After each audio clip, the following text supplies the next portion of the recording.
제가 오늘 여기에 서게 된 것을 아주 기쁘게 생각을 합니다.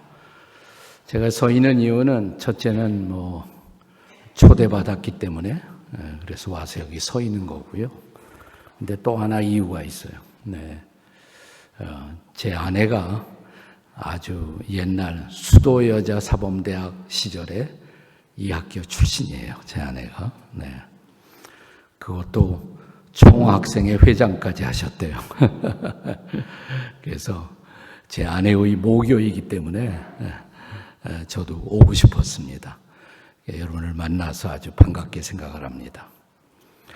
근데 저는 설교에는 익숙한데 강연에는 익숙하지 않은 사람이라 여러분의 눈초리 굉장히 무서워 보이네요. 한번 옆에 있는 사람에게 반갑습니다. 여러분도 한번 해보시죠. 반갑습니다. 이렇게. 반갑습니다. 이렇게. 네. 예. 오늘 우리가 함께 같이 읽은 시편에서 8편을 읽었는데요. 이 8편의 여기 4절에 저는 역사를 통해서 인간이 물어왔던 질문 중에 가장 중요한 질문이 여기 기록되고 있습니다. 이 8편 4절이 이런 말로 시작이 됩니다. 사람이 무엇이 간대? 이런 말. 사람이 무엇이 간대? 영어로 What is man? 이런 말이죠. What is man?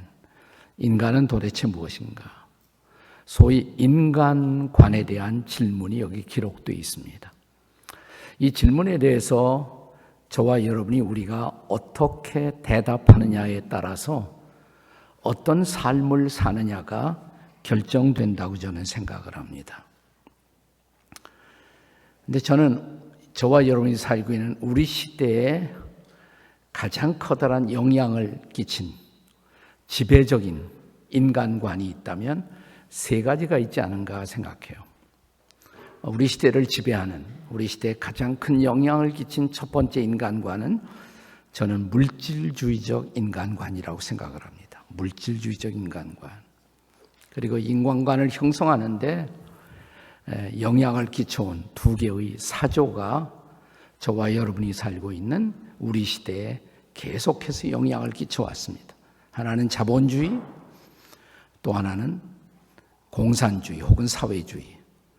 저는 자본주의와 사회주의는 대립되는 어떤 사조, 이데올로기처럼 그렇게 느껴지지만 프랑스의 사상가 가운데 자크 엘룰이라는 분이 있는데 그분이 흥미로운 말을 했어요. 결국 자본주의나 공산주의나 지향점이 같다는 것입니다. 둘 다 물질주의적이라는 것입니다. 결국은 물질주의적이라는 것입니다. 공산주의 혹은 사회주의는 자본을 어떻게 분배하느냐, 분배에 관심이 있잖아요. 균등하게 분배하자. 그래서 사회주의가 생기고 공산주의가 생겨난 거 아니겠습니까? 근데 문제는 분배를 누가 하느냐, 이게 문제란 말이죠. 소수의 소위 공산당이 그들이 이 자본을 분배하기 때문에 결국 소수만 모든 권력과 자본을 독점하고 더 많은 사람들을 가난하게 만든 것. 우리가 경험한 우리 시대의 공산주의, 사회주의의 모습이란 말이죠. 자본주의가 물질과 돈에 매달린다는 것은 설명할 필요가 없는 것이고요. 둘 다 이런 영향을 통해서 저와 여러분도 우리 시대에 살면서 가장 중요한 것이 돈인 것처럼, 돈이 우리의 모든 것을 결정하는 것처럼 그렇게 살고 있지 않나요? 아침에 눈 딱 뜨면서부터 벌써 돈을 생각하고 하루 종일 돈을 묵상하고 이런 사람을 돈 사람이라고 그럽니다. 돈 사람. 썰렁하네. 아무도 웃지 않으니까.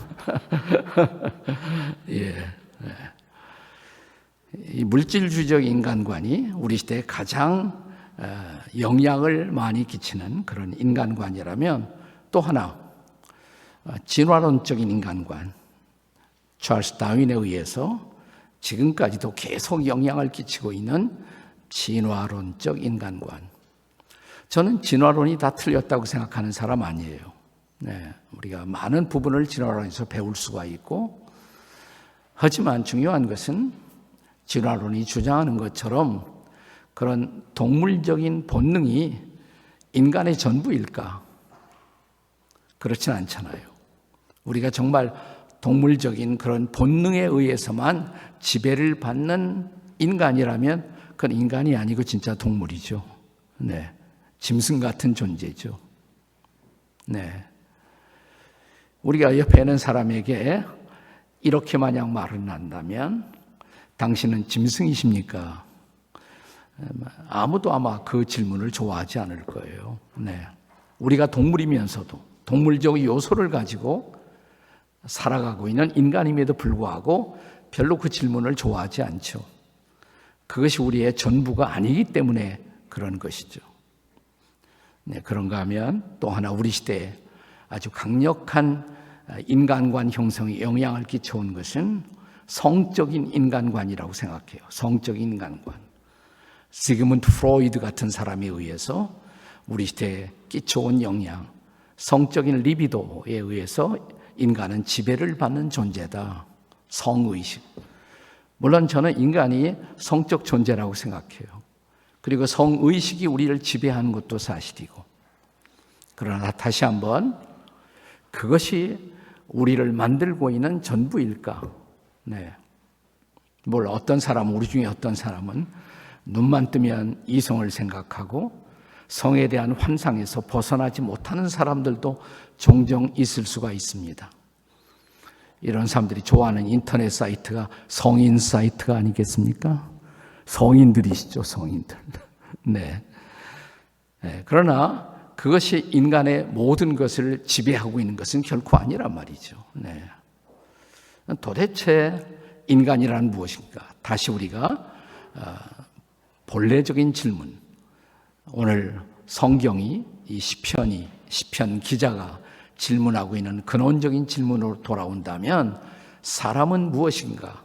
What is man? 근데 오늘 본문이 그걸 대답하고 있어요. 이 대답을 우리는 하나님의 대답이라고 할 수가 있어요. 네. 하나님은 사람으로 지으신 창조자 하나님은 사람을 무엇이라고 말씀하실까? 도대체 인간은 무엇일까? 하나님의 관점에서 본 인간은 도대체 어떤 존재일까? 여러분 궁금하지 않습니까? 자, 오늘 우리가 함께 읽었던 이 시편 8편 여기 4절에 보시면 사람이란 단어가 두 가지 단어로 쓰여 있어요. 사실은 사람이 무엇이기에 또 한 번 반복됩니다. 인자가 무엇이기에. 그러니까 인자라는 말도 사람의 아들이다 이런 뜻이에요. 사람의 아들 혹은 흙의 아들. 본래 원어에는 흙의 아들. 흙으로 지음받고 흙으로 돌아갈 수밖에 없는 인생. 그런 인간은 사람은 도대체 무엇인가? 이 질문을 던진 이 시편 기자는 계속해서 이렇게 말합니다. 사람이 무엇이기에 주께서 그를 생각하시며 그랬어요. 생각하시며.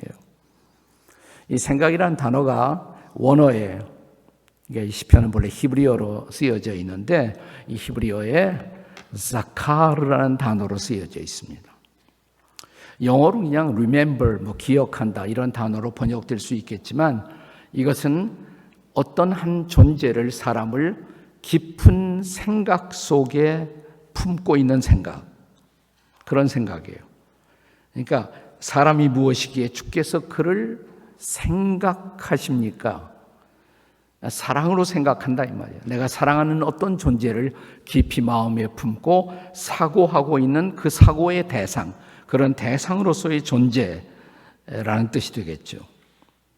또 하나 이렇게 나와요. 인자가 무엇이기에 주께서 그를 돌보시나이까. 네, 이 돌보시나이까라는 말도 히브리어에서는 피카드라는 단어가 쓰여지는데요. 영어로는 케어링이에요. 케어링. 우리가 어떤 사람을 케어링한다고, 부모가 자식을 케어링한다고 말하지 않습니까? 이 케어링한 단어가 전제하고 있는 중요한 것은 사랑이에요. 사랑. 그래서 저는 여기 시편 8편 4절의 근거에서 사람은 도대체 무엇인가 이 질문에 대한 대답을 우리가 발견해낼 수 있다면 이렇게 말할 수 있어요. 사람은 사랑으로 지어진 존재이다. 사랑으로 지음받고 사랑을 주도록 지음받은 존재. 그것이 사람이다 이 말이에요. 네. 제가 알고 있는 분 가운데 매우 늦게 결혼을 했어요. 두 분 다 늦은 나이에 결혼을 해서 부부가 된 그런 친구가 있습니다. 요즘은 다 늦게 결혼을 하더라고요. 근데 제가 한참 청년 시절에는 하여간 30대에서 조금만 늦으면 다 노총각이라고 불렀고 노처녀라고 불렀고 우리 교회 안에서는 노자매, 노형제 이렇게 우리가 웃으면서 부르기도 했습니다. 제가 따로따로 알고 있었어요. 이 두 사람은 서로 모르고 내가 이 형제를 알고 이 자매를 알고 서로 따로따로 이렇게 알고 있었는데 둘은 서로 모르고 있었어요. 근데 어느 날 아주 좋은 소식을 들었어요. 제가 따로 알고 있었던 이 형제와 이 자매가 둘이 서로 데이트를 시작했다는 거예요. 네. 노총각과 노처녀가 30대 후반에 거의 40이 다 되었을 때 그렇게 데이트를 하고 교제를 한 것이에요. 그리고 다시 들려온 좋은 소식은 두 사람이 결혼하게 되었다고. 네. 아주 기뻐했어요. 저는. 너무 좋은 소식이니까. 그래서 마음으로부터 정말 이 부부를 축복할 수가 있었습니다. 네. 그리고 얼마 지나지 않아서 더 좋은 소식이 들려왔어요.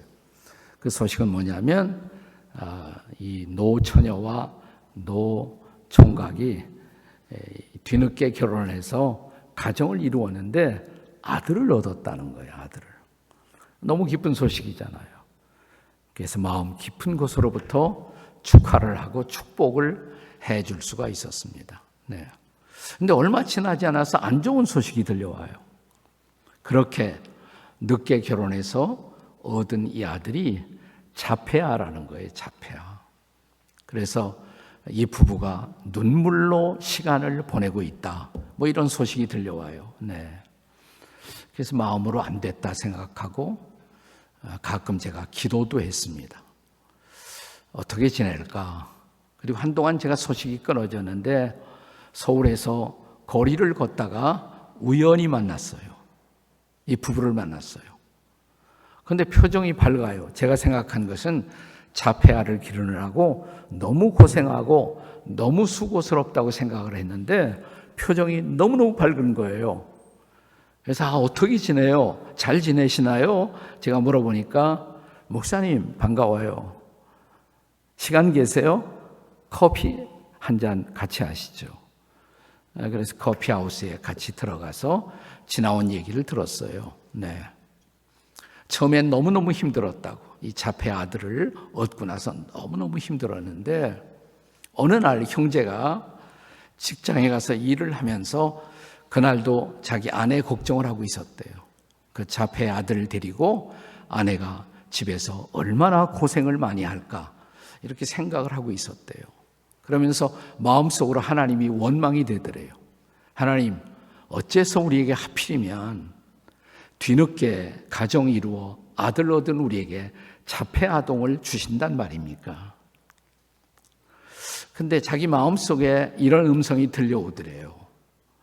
그리고 스스로 눈이 번쩍 띄어지더래요. 그건 뭐냐면 하나님이 이렇게 말씀하시더래요. 야, 내가 이 세상 어디에도 그 아들을 맡길까 생각하다가 너희 부부가 아니면 아무도 맡을 사람이 없다. 그렇게 생각해서 네 아들을 맡기에 가장 적합한 너희 부부에게 맡겼다. 세상 모든 것을 찾아보다가 그 아들을 맡아 기르기에 가장 적합한 가정이 너희 부부로 생각했다. 그런 생각이 들어오대요. 자기 마음속에. 그러니까 자기 마음속에서 이렇게 미소가 나오더래요. 특별한 아들이구나. 아무데나 맡길 수 없어서 특별히 너희 부부에게 맡겨준 아주 특별한 아들. 이 생각이 마음속에 들어오다 원망스러운 생각이 좀 이렇게 많이 사라지더래요. 그리고 그날 이제 집으로 오는 거예요.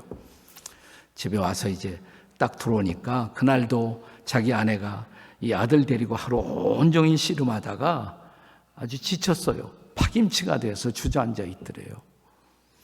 그래서 여보, 힘들었지? 힘들었어요. 너무너무 힘들었어요. 근데 여보, 내가 오늘 하나님의 음성을 들었다고. 무슨 음성이요? 하나님이 우리 아들을, 그 아들을 우리에게 주신 이유를 말씀하시더라고. 뭔데요? 하나님이 그 어디에도 맡길 데가 없어서 우리 부부가 가장 필요하고 적합한 부부라고 특별히 생각해서 특별하게 맡겨주신 아들이라고. 그러니까 아내가 가만히 있더래요. 그런데 그날 이런 생각이 이 부부의 관점과 생각을 바꾼 거예요. 자기 아들을, 자폐아를 바라보는 관점을 바꾼 거예요.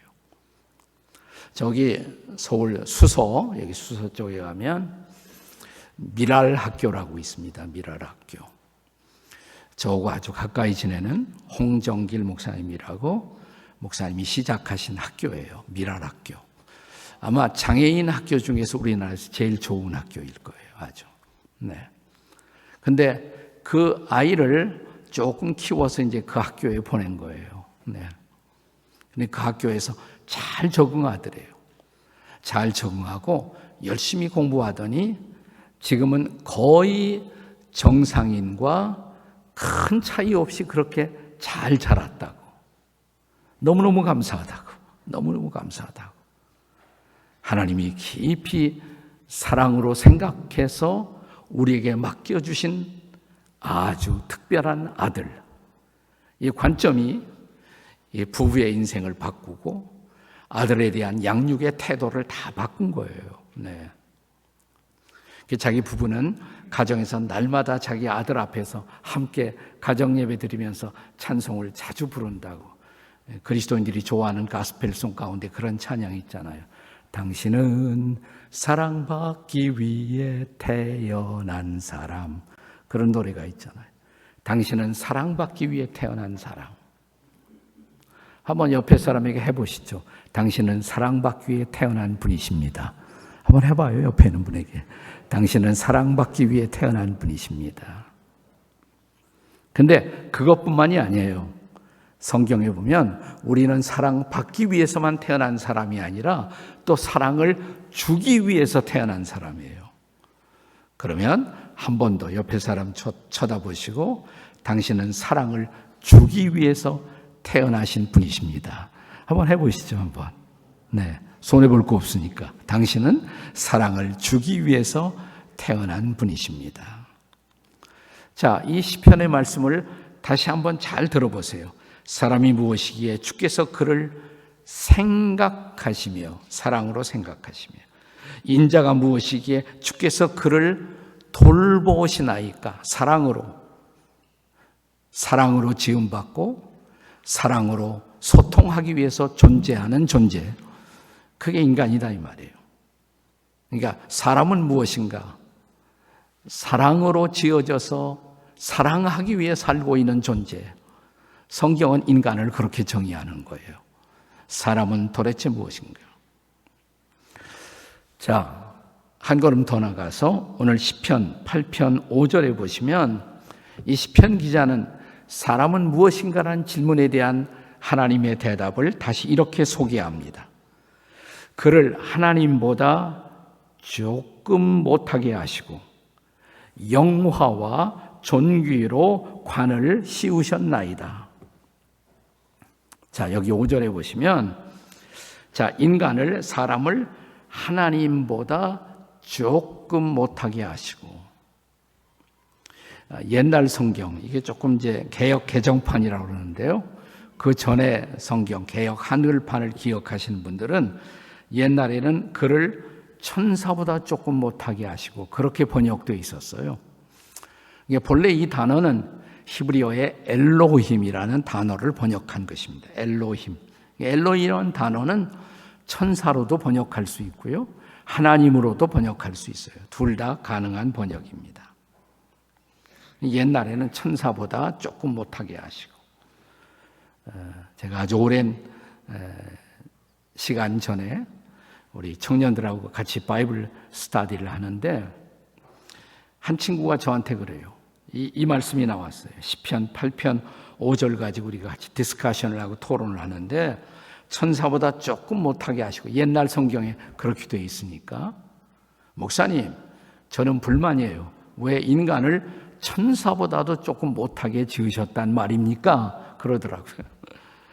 제가 웃으면서 이렇게 대답했습니다. 친구야, 천사보다 조금 못한 것이 짐승보다 훨씬 난 것보다도 훨씬 낫지. 서로 같이 웃었어요. 네. 근데 사실은 하나님이 더 좋은 번역입니다. 그래서 최근 번역에는 그를 하나님보다 조금 못하게 하시고, 여러분 생각해 보세요. 성경에 의하면 하나님이 어떤 분이십니까? 절대자라고 그러죠. 절대자, 창조자, 전능하신 분, 전지하신 분. 네. 그런 하나님, 만물을 창조하신 분, 무에서 유를 창조하신 분. 근데 그런 하나님보다 조금 못하다. 이건 굉장한 거 아닙니까? 인간이 하나님이다. 그러면 성경에 의하면 큰일 나요. 네. 인간은 결코 하나님이 아니에요. 인간은 신이 아닙니다. 인간을 신으로 착각하는 순간부터 모든 불행은 시작됩니다. 그리고 인간을 신의 자리에 높이는 것, 성경은 그것을 우상숭배라고 말합니다. 우상이란 하나님과, 창조주 하나님과 우리 사이에 끼어드는 모든 것, 그래서 하나님을 하나님 되게 못하는 모든 것이 다 우상이에요. 우상. 네. 우리의 어떤 욕망, 그것이 하나님보다 더 크게 우리를 지배하고 있다면 그 욕심도 우상숭배예요. 성경에는 탐심이 우상숭배다, 이런 말이 있거든요. 네. 하나님보다 조금 못하다. 근데 더 정확하게 표현한다면 창세기 1장, 성경의 맨 처음 첫 번째 장에 의하면 하나님보다 조금 못하다는 말을 다른 말로 하면 하나님의 형상을 닮은 존재, 이미지 오브 갓, 이마고다, 우리가 이렇게 말하는데 하나님을 닮은 존재다. 인간은 하나님을 닮았다. 여러분, 인간이 다른 동물과 달리 문화를 발전시키고 과학을 발전시키고 세상을 끌어가는 그 놀라운 그 지혜, 그 능력, 그것은 성경에 의하면 우리가 신을 닮은, 하나님을 닮은 존재이기 때문이다. 하나님을 닮은 존재이기 때문이다. 물론 성경에 보면 하나님을 닮은 존재인 인간이 타락을 해요. 죄가 들어오고 사람이 타락했어요. 상당한 부분 이 하나님의 형상은 흠집이 났어요. 이미지가 브로큰 됐어요. 우리는 지금 완벽한 하나님의 이미지를 갖고 살고 있는 것이 아니에요. 그럼에도 불구하고 인간은 아직도 굉장한 존재예요. 놀라운 존재이고. 네. 사실 기독교 신앙의 카테고리 안에서 우리가 장애인을 소중히 여기고 장애인을 돕고 이런 운동이 일어나는데, 그 이유 중에 하나는 비록 장애인이 육체적 손상이 있지만 그럼에도 불구하고 그 사람도 하나님의 형상을 닮은 존재이기 때문에, 그래서 소중하다는 거예요. 그래서 아름다운 존재이고 존귀한 존재이고, 여기 계속 읽어보시면 그를 하나님보다 조금 못하게 하시고, 그 다음에 영화와 존귀로 면류관이에요. 크라운. 영화와 존귀로 면류관을 씌우셨나이다. 그러니까 5절에 의하면 사람은 무엇일까? 인간이란 도대체 어떤 존재일까? 하나님을 닮도록 지어진 존재, 하나님의 형상을 닮은 존재, 그것이 5절에 근거한 대답이에요. 사람은 도대체 누구인가? 하나님을 닮도록 지어진 존재. 그런데 두 가지 단어가 강조돼요. 영화와 존귀. 그 사람에게 영화와 존귀의 관을 씌워 주셨다는 거예요. 근데 사실 영화와 존귀, 영어로는 glory, 그 다음에 honor, glory와 honor, 영화와 존귀. 이 두 가지는 본래 하나님의 속성을 말할 때 많이 등장하는 단어예요. 하나님은 어떤 분이신가? 많은 것을 말할 수 있지만 가장 중요한 하나님의 속성, 이 속성을 신학에서는 attribute라고 해요. attribute, 속성. 하나님의 가장 중요한 속성 두 가지, 영화와 존귀예요. 그는 영화로우신 분이고 존귀하신 분이에요. 영화롭고 존귀하신 분. 여러분이 교회 혹시 나가시는 분들은 교회 가면 대표 기도를 하시는 분들이 가끔 이렇게 기도하는 소리를 들어볼 수 있어요. 영광과 존귀를 받기에 합당하신 아버지 하나님, 뭐 이렇게 기도하는 소리를 가끔 들을 수 있어요. 이 두 가지 단어, 영광과 존귀. 이건 하나님의 하나님 되심에 대한 속성이거든요. 근데 오늘 이 시편 8편 5절은 하나님이 그렇다는 것이 아니라 하나님이 인간에게 영화와 존귀의 크라운을 씌워주셨다. 다시 말하면 하나님이 영화로운 것처럼 인간도 영화로운 존재로, 하나님이 존귀하신 것처럼 인간도 존귀한 존재로 지어주셨다는 것입니다. 그래서 인간이 소중해요. 인간은 너무너무 아름답고 존귀한 존재예요. 자, 그렇다면 우리 옆에 있는 친구들 한번 보시고 한번 너무 그렇게 인상 쓰지 마시고 오늘 옆에 있는 분에게, 친구에게 당신은 영화로운 존재입니다. 한번 해보세요. 당신은 영화로운 존재입니다. 좋은 말인데 한번 해보면 손해볼 거 하나도 없잖아요. 당신은 영화로운 존재입니다. You are the glorious being. 당신은 영화로운 존재입니다. 또 하나, 당신은 존귀한 분이십니다. 한번 또 옆에 있는 분에게 또 한번 해보시죠. 당신은 존귀하신 분이십니다. 네. 안 좋아요? 이런 소리 안 하고 살죠, 평소에. 네. 영화롭고 존귀한 존재. 그 말을 다 바꾸면 하나님처럼 영화롭고 하나님처럼 존귀한 존재, 따라서 하나님을 닮은 존재, 혹은 하나님을 닮도록 지어진 존재, 그래서 소중한 존재, 그것이 인간이란 말이에요. 자, 한 구절만 더 보겠습니다. 그 다음에 시편 8편 6절에 보시면 또 이렇게 사람은 무엇인가? What is man?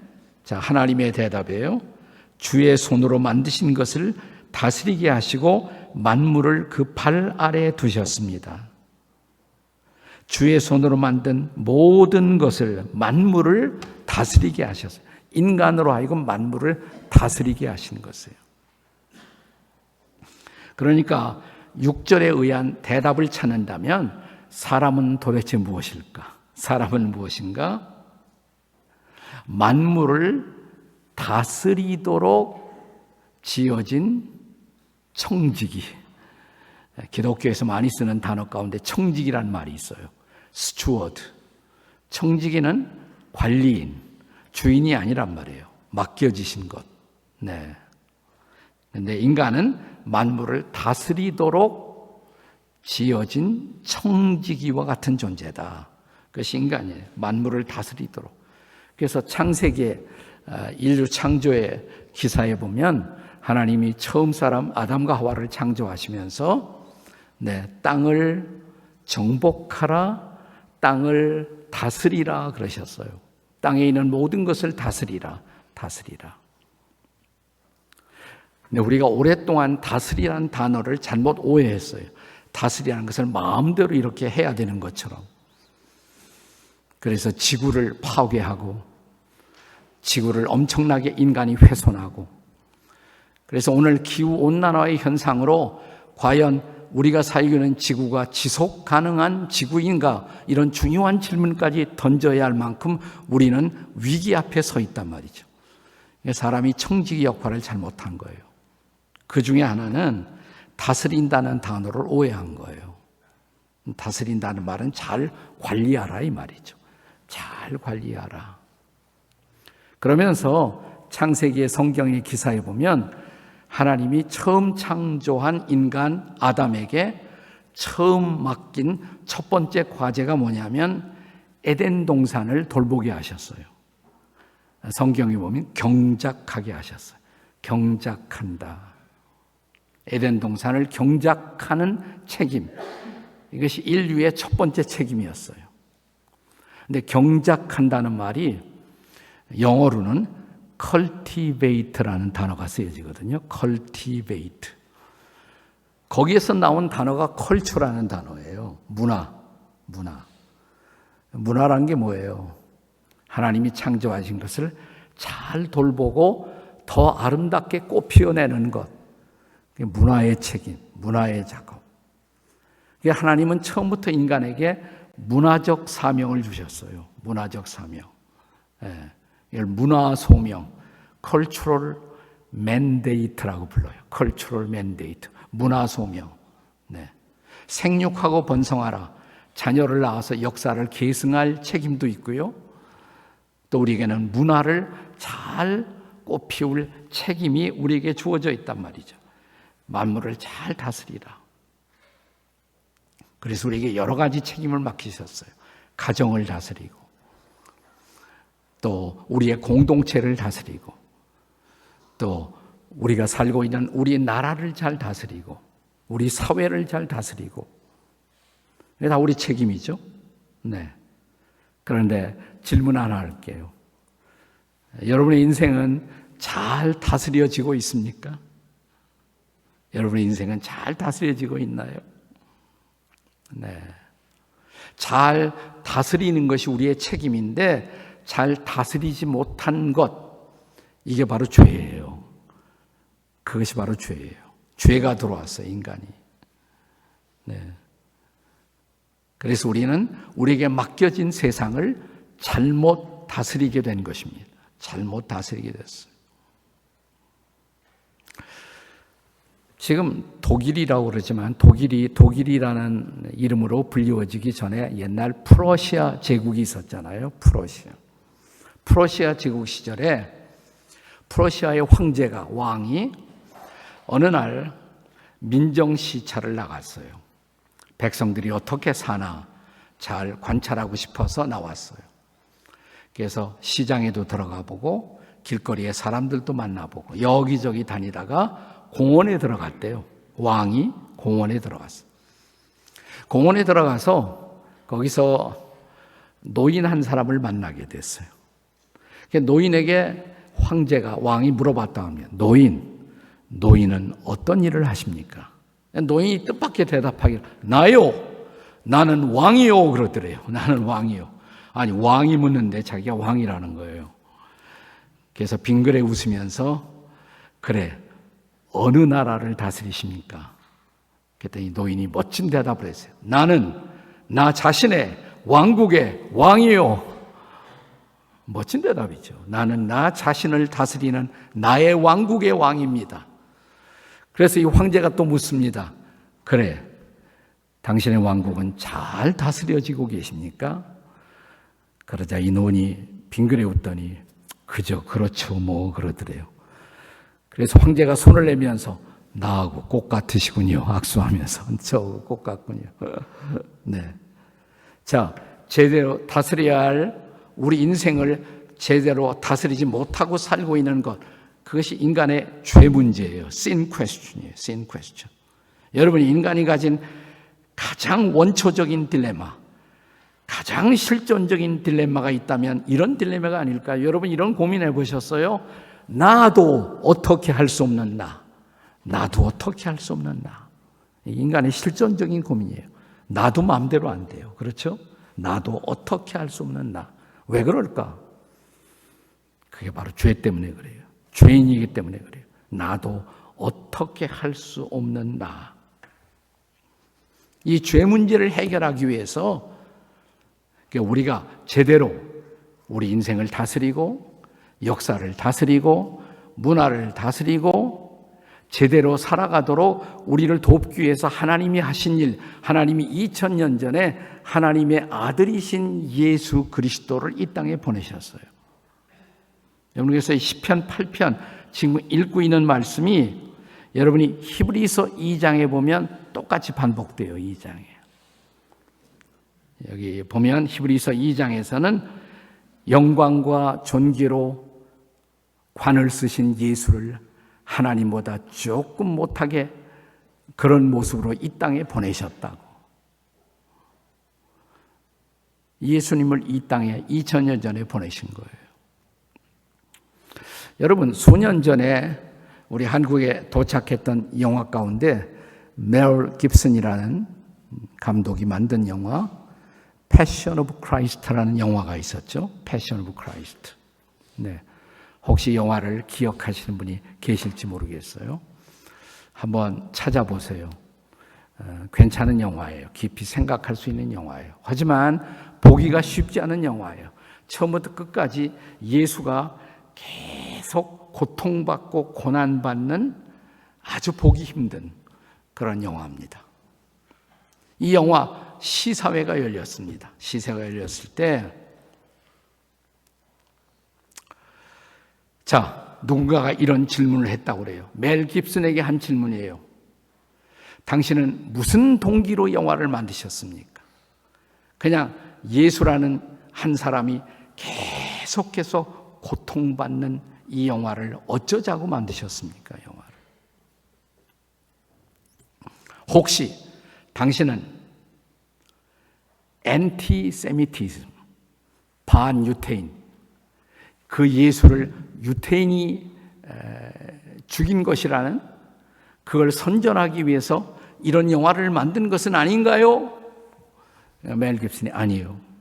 그건 오해십니다. 절대로 저에게 그런 동기가 없었습니다. 그러자 그 기자가 또 물었대요. 그러면 묻습니다. 예수를 누가 죽였다고 생각하십니까? 예수를 누가 죽였습니까? 멜 깁슨은 이런 대답을 합니다. 제가 대답을 해야 할까요? 네, 해드리죠. 예수를 제가 죽였습니다. I killed him.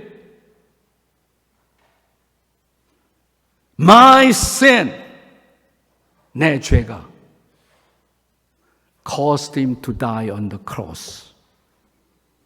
십자가에서 죽도록 하신 것입니다. 그가 나의 죄를 짊어지고 내가 받아야 할 심판, 내가 받아야 할 저주를 십자가에서 대신 받으시고 그가 피를 흘리신 것입니다. 그래서 패션 오브 크라이스트를 보면 첫 번째 장면이 이사야 53장의 말씀이 거기 나와요. 그가 찔림은 우리의 허물을 인함이요 그가 상함은 우리의 죄악을 인함이라. 그가 징계를 받음으로 우리가 평화를 누리고 그가 채찍에 맞음으로 우리가 나음을 얻었도다. 십자가가 우리 인생을 새롭게 한다고, 우리를 구원한다고, 인간을 회복한다고, 인간을 하나님 앞에서 새로운 존재로 만든다고. 성경은 이렇게 말합니다. 누구든지 그리스도 안에 있으면 새로운 피조물이라. 이전 것은 지나갔으니 보라 새 것이 되었도다. 누구든지 그리스도 안에 있으면, 예수 믿고 예수 안에 살게 되면 He is new creation. 그는 새로운 피조물이라. 모든 것은 지나갔다고. All things passed away. 그리고 모든 것은 새로워진다고. 이것을 기독교에서는 복음이라고 말해요. Gospel, Good News.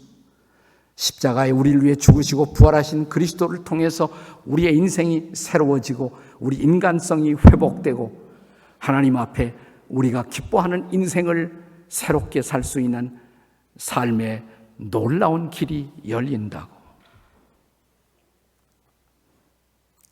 이 세종대학도 그런 복음의 정신에 기초해서 예수 그리스도를 믿는 분들에 의해서 시작된 학교잖아요. 나는 여러분들이 이 학교 있는 동안에 복음이신 예수 그리스도를 가까이 하시고 그분을 마음속에 초청하시고 그분을 마음에 모시고 살아가심으로 나를 제대로 다스리고 내 인생을 하나님이 기뻐하시는 인생을 만들어가는 그런 복된 인생, 그런 아름다운 인생을 여러분이 사셨으면 좋겠어요. 제가 잠깐 기도하고 이제 마무리하겠습니다. 마치겠습니다.